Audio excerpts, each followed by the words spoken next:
and welcome to Cooking with LYNQ. This week we are going to be making a banana peanut butter breakfast muffin. So this is going to be a great recipe. We are going to start with a big bowl and we will be putting 1 cup of old-fashioned oatmeal, whole wheat flour, regular flour, sugar, baking powder, baking soda, and a touch of salt.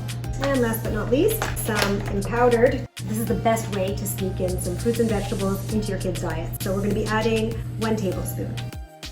So we set that aside. In another bowl, we have mashed banana, 3/4 of a cup. It ended up being 1 banana of mine. A little bit of applesauce, unsweetened, 3/4 cup of milk, any type of milk you want to use, some vanilla, 1 egg, and some unsweetened smooth peanut butter. And mix it all together. Once this is fully mixed, we are going to add the wet ingredients to the dry ingredients. Once all the dry ingredients are well mixed in and everything is moist, then we are going to fold in some chocolate chips until they're well mixed. And then we're going to be putting it into the muffin cups. You just spray a muffin tin. And we are going to be filling up the pan with about 3/4 full each muffin slot. So once they are all full, we are going to mix a little bit of chocolate chips with brown sugar. And we're just gonna make a little topping and just cover the tops of all these muffins.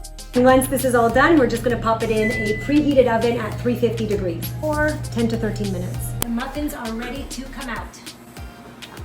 Oh, look how pretty. They look very good.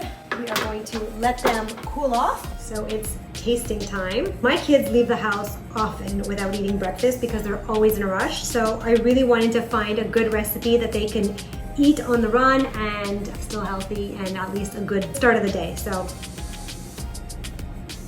it's excellent. It really tastes banana-y and sweet, and it actually doesn't taste healthy at all. It's very good. So this is a great start to your kids' day.